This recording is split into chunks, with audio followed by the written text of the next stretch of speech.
ఇక media point లో కాంగ్రెస్ ఎమ్మెల్యేలు మాట్లాడుతున్నారు. లైవ్ లో చూద్దాం. మీరు ఇవాళ ప్లే కార్డులు పట్టుకొని స్పీకర్ దగ్గరికి ఉరికేటువంటి ప్రయత్నం ఎందుకు చేస్తా ఉన్నారు?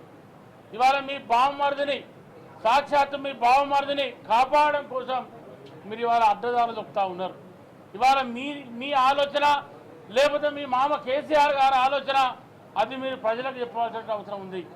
ఎందుకంటే ఎప్పుడైనా ఎక్కడైనా గవర్నర్ రాజ్యాంగం పట్ల గవర్నర్ గారే స్వయంగా ఆదేశించి కేసు పెట్టి విచారణ జరపండి అన్న తర్వాత శాసనసభలో చర్చించడానికి అవకాశం ఉంటుందా? ఆ అంశం మీద అనేటువంటి విషయాన్ని మీరు ఒకసారి ఆలోచన చేయండి. దాన్ని మీరు ఇవాళ తుంగలో దొక్కి ఈ రాష్ట్ర ప్రజానీకానికి మరి డైవర్ట్ చేసే విధంగా ప్రజలను తప్పుదో పట్టించే విధంగా మీరు ఏదైతే వివరిస్తూ ఉన్నారో అది కాంగ్రెస్ పార్టీ శాసనసభ పక్షాన మేము తీవ్రంగా ఖండిస్తూ ఉన్నాం. ఇప్పటికైనా మీ వైఖరి మార్చుకోండి, ఇప్పటికైనా మీ బుద్ధి మార్చుకోండి, మీ బుద్ధి మారాలని చెప్పి మేము మనస్ఫూర్తిగా కోరుకుంటా ఉన్నాం. ఎందుకంటే మీ బుద్ధి మారకపోతే ఇక దానికి మేము ఎవరేం చేయలేం, దానికి మేము ఎవరేం చేసేది లేదు. ఎందుకంటే 10 ఏళ్ళు మీరు అధికారం అనుభవించారు, 10 ఏళ్ళలో మీరు అనేక తప్పులు చేసిండ్రు. ఎన్ని మోసాలు చేయన్నో, ఎన్ని తప్పులు చేయన్నో, ఎన్ని ల్యాండ్ స్కామ్ చేయన్నో, ఎన్ని అవినీతి చేయన్నో, ఎంత దోయన్నో అంత దోచినటువంటి మీరు ఇవాళ మరి చట్టానికి కూడా ఇవాళ మీరు న్యాయానికి కూడా ఇవాళ సహకరించకుండా మీ ఇష్టంగా వివరించడం అనేది అది కరెక్ట్ కాదు. ఇప్పటికైనా మీ బుద్ధి మారాలని, మీ ఆలోచన విధానం మారాలని చెప్పి ఇవాళ శాసనసభను నడిచే విధంగా మీరు ప్రయత్నం చేయాలి, సహకరించాలి, చర్చలో పాల్గొనాలని చెప్పి మేము మీకు ఈ మీడియా పాయింట్ ద్వారా విజ్ఞప్తి చేస్తా ఉన్నాం. పత్రికా మీడియా సోదరులకు నమస్కారాలు.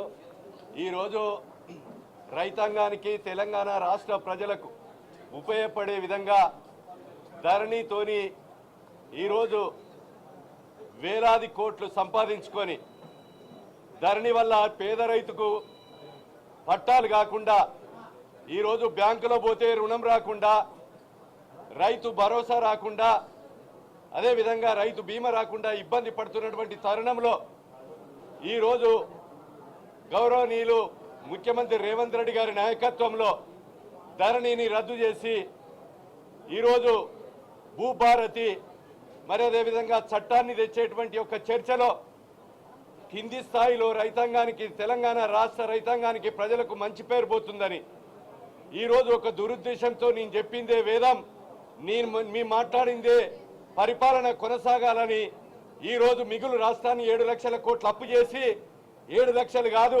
4,60,000 కోట్లు అని చెప్పి అబద్ధాల కోరు. అబద్ధాలు ఎక్కడ పుట్టినాయంటే భారతదేశంలో మొదటిగా కేసీఆర్ కుటుంబంలో పుట్టింది. ఉద్యమ సమయంలో ఎన్ఆర్ఐ కోటా కింద వచ్చి ఈరోజు ఎమ్మెల్యేలుగా మంత్రులుగా ఈరోజు ధరణి పేరుతో దాచుకొని లక్షల కోట్లు సంపాదించుకొని ఈరోజు అనవసరంగా చర్చకు ఈరోజు రెవెన్యూ ఏదైతే భూభారతి చట్టాన్ని వ్యతిరేకిస్తూ అసెంబ్లీ ప్రజలను తప్పుదోవ పట్టించే విధంగా చేస్తున్నటువంటి విధానాన్ని ప్రజలు గమనిస్తున్నారు. శాసనసభ ఎన్నికల్లో బుద్ధి చెప్పారు, పార్లమెంట్ ఎన్నికల్లో గుండు సున్న చూపెట్టారు. రాబోయే ఎన్నికల్లో కూడా ప్రజలు తీర్పిస్తారని సందర్భంగా తెలియజేస్తా ఉన్నా.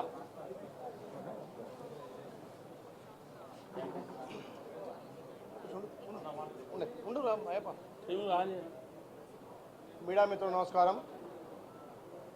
తెలంగాణ ప్రజలు గమనిస్తున్నారు, ఈరోజు బీఆర్ఎస్ పార్టీ అసెంబ్లీలో వివరిస్తున్న తీరు చూస్తుంటే నిజంగా కూడా చాలా బాధాకరం. గతంలో కేసీఆర్ కానీ కేసీఆర్ ప్రభుత్వం కానీ దళితులంటే ఈ దొరలకు అస్సలు పడదు. రాజ్యాంగబద్ధంగా తెలంగాణ ప్రజలు ఎన్నుకున్న తర్వాత అసెంబ్లీ స్పీకర్గా ఒక దళిత బిడ్డను చూసి ఓర్వలేక ఇవాళ స్పీకర్ మీద దాడి చేస్తున్నారు బీఆర్ఎస్ నాయకులు. మరి గతంలో దళితుడు ముఖ్యమంత్రి అని మర్చిపోయారు. కనీసం దళితుడు సిఎల్పి నాయకుడు ఉంటే కూడా ఓర్వలేని ఈ బీఆర్ఎస్ నాయకులు అన్ని విధాలా దళితులకు మోసం చేసి ఒక దళిత బిడ్డ ఇవాళ స్పీకర్గా చూసి ఓర్వలేక స్పీకర్ పోడియం మీద దాడి చేసి ప్లే కార్డులతోటి స్పీకర్ మీదుగా దౌర్జన్యం చేయడం నిజంగా కూడా ఒక దుర్మార్గ చర్య. మరి కేసీఆర్ ప్రతిపక్ష నాయకుడిగా ఫామ్ హౌస్లో పడుకొని ఇలా ప్రతిపక్ష హోదా నిర్వహించడు. మరి అసెంబ్లీలో ప్రతిపక్ష నాయకుడు ఎవరో తెలియని పరిస్థితి. మరి ఇలా అసెంబ్లీలో గౌరవ ముఖ్యమంత్రి రేవంత్ రెడ్డి గారి నాయకత్వాన, రెవెన్యూ శాఖ మాచులు పొంగులేరు శ్రీనివాస్ రెడ్డి గారి నాయకత్వాన గత మీరు తెచ్చినటువంటి ధరణిని ఇలా తుంగలో దొక్కి ఒక భూభారతిని తెచ్చి తెలంగాణ రైతాంగానికి, తెలంగాణ ప్రజలకు, తెలంగాణ ఉన్నటువంటి ప్రతి భూ హక్కుదారునికి ఒక కొత్త ఒరవడి తెచ్చి భూభారతిని అన్ని వర్గాలకు న్యాయం జరిగే విధంగా, మా భూముల మీద మాకు హక్కులు ఉండే విధంగా, మా భూములకు అన్ని విధాల సకల సౌకర్యాలు కలిగే విధంగా ఇలా భూభారతిని చెట్టి ఇలా చట్టాన్ని ఇంప్లిమెంట్ చేస్తే ఓర్వలేక ఆ ధరల లోపాలతోటి లక్షల కోట్లు దండుకొని ఎక్కడ మా పాపాలు బయటపడతాయో, ఎక్కడ మా దొంగతనాలు బయటపడతాయో, ధరణి పోతే మా బతుకులేడు నాశనం అవుతాయి అని చెప్పి ఈ దొరల గడిల పెత్తనాన్ని ఇంకా కూడా అసెంబ్లీలో జులూం చేస్తున్నారు. ఇలా గౌరవ స్పీకర్ను అవమానించే విధంగా దాడి చేయడం ఇది ఒక హేమైన చర్య. ఇలా మా ప్రభుత్వం వచ్చిన తర్వాత తెలంగాణ ప్రజలకు, తెలంగాణ రైతాంగానికి, తెలంగాణ అన్ని విధాల అభివృద్ధి కోసం మంచి చట్టాలను తెస్తే ఆ చట్టాల మీద నిన్న చర్చలు జరిగితే ఇలా దమ్ము ధైర్యం చేయక వాకౌట్ చేసి వెళ్ళిపోయారు. మున్సిపల్ చట్టం, మున్సిపాలిటీ యాక్టు, ఇలా గ్రామ పంచాయతీల చట్టం, అదేవిధంగా తెలంగాణలో భూ కబ్జాదారులకు ప్రభుత్వ భూములు ఆక్రమించుకున్నటువంటి దుర్మార్గుల గుండెల్లో రైలు పడుగెడుతున్న హైడ్రా, ఆ హైడ్రాన్ని చట్టబద్ధత చేసి హైడ్రా ద్వారా అక్రమాన్ని బయట పెట్టడం కోసం ఎవరైతే ప్రభుత్వ భూములు కానీ, సిక్కం భూములు కానీ, చెరువులు కానీ కబ్జా చేస్తే వాళ్ళ గుండెల్లో రైళ్లు పడుగెడుతుంటే దా చట్టాన్ని కూడా మద్దతు చేయలేక ఇలా తోక ముడిచిన పార్టీ బీఆర్ఎస్ పార్టీ. ఇంత మంచి చట్టాలు తెచ్చి ఇలా తెలంగాణలో రైతులకు పెద్దపీట వేసి, మహిళలకు పెద్దపీట వేసి ఇలా ఉద్యోగాలు భర్తీ చేసుకుంటూ ప్రభుత్వం ముందుకెళ్తుంటే తెలంగాణ ప్రజల నుంచి వస్తున్నటువంటి ఆదరణ చూసి ఓర్వలేక ఇలా అసెంబ్లీని ఆగమాగం చేస్తున్నారు. మరి గతంలో దళితుల పట్ల మీ వివక్షత, ఇలా దళిత ముఖ్యమంత్రి అని దళితులకు 3 ఎకరాలని ఎన్నో విధాల దళితులను ఓట్లను దండుకొని దళితులను మోసం చేసిన చరిత్ర బీఆర్ఎస్ పార్టీది. నేను ఒకటే అడుగుతున్నా, ఇవాళ అసెంబ్లీలో కేటీఆర్ లేడు. మరి కేటీఆర్ మీద ఆ ఈ ఫార్ములా రేస్ కేసు ఉంటే అది గవర్నరు కోర్టులో ఉన్నటువంటి కేసును ఇవాళ చర్చలు తెమ్మంటున్నారు. మరి చర్చలు చేసే సమయంలో కూడా కేటీఆర్ అసెంబ్లీలో లేడు. లేని వాని గురించి ఇవాళ అసెంబ్లీలో చర్చ అంటున్నారు. ఇన్ని వేల మంది, ఇన్ని లక్షల కోట్ల మందికి అక్కడొచ్చే మంచి చట్టాలను చేసి ఆ చట్టాలను కమిట్మెంట్ చేసి చట్టాలను అమలు చేసే కార్యక్రమంలో ఇవాళ ఒక దొంగను పట్టుకొచ్చి దొంగ కేసుతోటి ఈ ఫార్ములా కేసు మీద చర్చ జరగాలని ఇవాళ అసెంబ్లీ సమావేశాలను, అసెంబ్లీ సమయాన్ని వృధా చేసి గౌరవ స్పీకర్ గారిని అవమానించినందుకు నిజంగా కూడా తెలంగాణ ప్రజలు రాబోయే రోజుల్లో కూడా మీకు బుద్ధి చెప్తారు.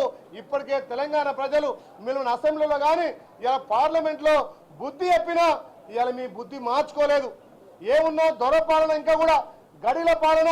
మేము ప్రజాపాలన ద్వారా మంచి చట్టాలు తెచ్చి మంచి అభివృద్ధి దశగా ఒకవైపు అభివృద్ధి, ఒకవైపు సంక్షేమం చేస్తుంటే లేనిపోని అసత్యాలతోటి, సత్యదూరమైన మాటలతోటి ఇలా అసెంబ్లీ సమయాన్ని వృధా చేసినందుకు తెలంగాణ ప్రజలు గమనిస్తున్నారు. తప్పకుండా ప్రజాక్షేత్రంలో మిమ్మల్ని ఓడించినా మీకు బుద్ధి వస్తలేదు. కాబట్టి ఇకనైనా మా గౌరవ స్పీకర్ గారికి మీరు చేసిన తప్పుకు క్షమాపణ చెప్పాలి, లేకపోతే తెలంగాణ సమాజం మిమ్మల్ని శిక్షించాలని చెప్పి సభ ముందు తెలియజేస్తున్నా. Thank you.